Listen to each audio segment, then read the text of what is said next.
according to fine philosophical and spiritual principles, while engaging fully with the practical world of commerce, industry, and economics. One remarkable man who demonstrated that a harmonious life can encompass both spheres was a 20th century economist and philosopher, E.F. Schumacher. Ernst Friedrich Schumacher, known to his friends as Fritz, but more widely referred to simply as E.F. Schumacher, was born in Germany in 1911. As a young man, he studied economics in Germany, as a Rhodes Scholar at Oxford, and he taught it at Columbia University in New York. In 1937, disturbed by the rise of the Nazis, he abandoned a promising career and moved with his young wife to England. At the outbreak of war, he was interned as an enemy alien and sent to work on a farm, from where his writings on economics attracted the attention of the influential John Maynard Keynes. Keynes had Schumacher released to help with the British economic mobilisation for war. He was given a position at Oxford University, and after the war Schumacher served as economic advisor to the Allied Control Commission in Germany. While outwardly Schumacher pursued a high-flying career in economics, he became chief economic advisor to the National Coal Board and acted as a government advisor on a range of issues. Inwardly, he suffered a period of disillusionment, questioning traditional structures, intellectual, economic, and religious. Until 1951, he had been a committed atheist, lecturing against religion and morality as historical constructs. Then, he said, someone suggested that his health and happiness would greatly improve if he devoted 15 minutes a day to certain relaxation and concentration exercises. Why not try it, he thought. From then on, everything began to change. He began to discover his inner being. He wrote, "Happily, the modest practice of allowing some degree of inner stillness to establish itself, if only for 15 minutes a day to start with, led to these unsuspected discoveries. Like a Geiger counter, the inward parts started to react, and in fact to burn, as soon as my mind found itself in contact with the real thing. What shall I call it? With truth. The truth referred to when we are told, 'You shall know the truth, and the truth shall make you free.' I had not previously known of the existence of such truth." In 1955, when Schumacher went as economic development advisor to the government of Burma, he attached himself to a Buddhist monastery. He concluded that the Burmese did not need economic development along Western lines. In fact, he said, we Western economists could learn a thing or two from the Burmese. He developed a set of economic principles which he called Buddhist economics, including the idea that proper human development depended on the availability of good work.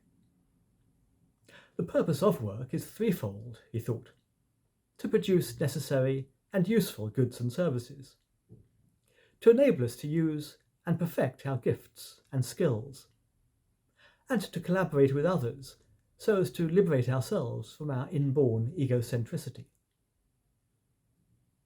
Schumacher's economic thinking was increasingly underpinned by his growing philosophical understanding.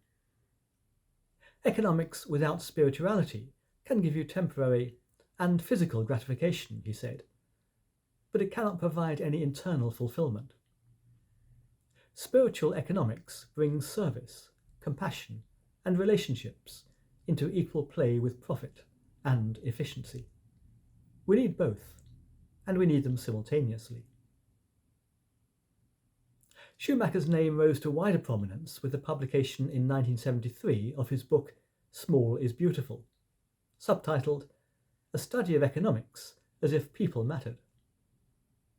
He considered that machines should be used to remove drudgery and monotony from work, but not to replace human creativity and the sense of pride and fulfillment which arises from engaging in productive activity.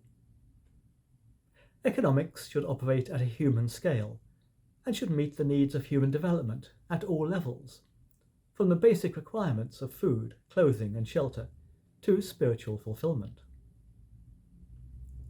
Schumacher later travelled throughout the developing world, where he encouraged governments to create self-reliant economies based on what is now called appropriate technology, human-sized and ecologically sensitive ways of working, appropriate to the scale of the community in which they operate.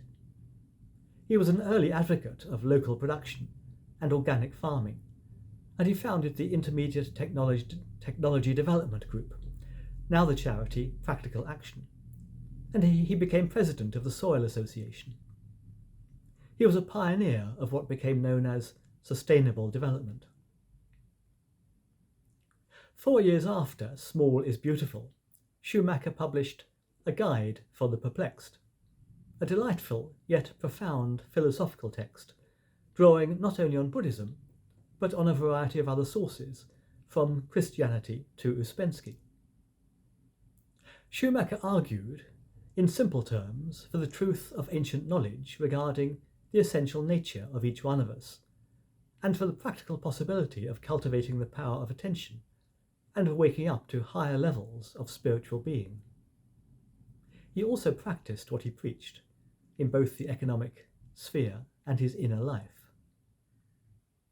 I've no doubt that, without philosophy, Schumacher would have been outstanding as an economist. However, it was his discovery of philosophy and the inner life which transformed his economic understanding into a truly human subject, the prime focus of which was one's physical, emotional, and spiritual development. Some of his fellow economists regarded him as a crank. "What's wrong with that?" he said. "The crank is the part of the machine which creates revolution, and it is very small. I am a small revolutionary. It's a compliment." While furthering the exploration of the inward parts, as Schumacher called them, he continued to insist on the importance of working towards increased economic justice in the world, two aims which to him are inseparable. And he came to think that it was only by embarking on an inward journey that one could gain both the insight and the unsentimental love which are needed to provide wise government and economic justice.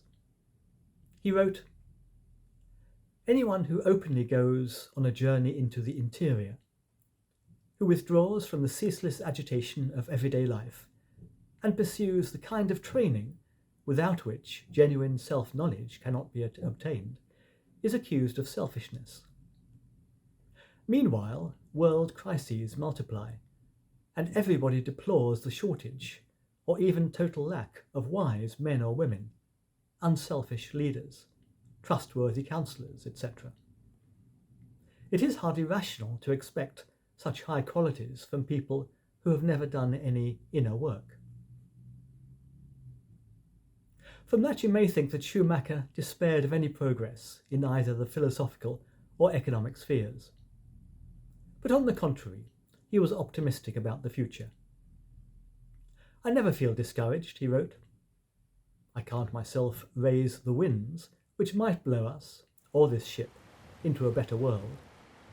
But I can at least put up the sail, so that, when the wind comes, I can catch it." So if we find ourselves dispirited or disillusioned by the state of the world, or our place in it, let us remember the value Schumacher discovered in the stillness of his inner being, through which we may be able not only to bring meaning into our own life, but also to help others to find fulfillment, physical, mental, and spiritual, in their lives too.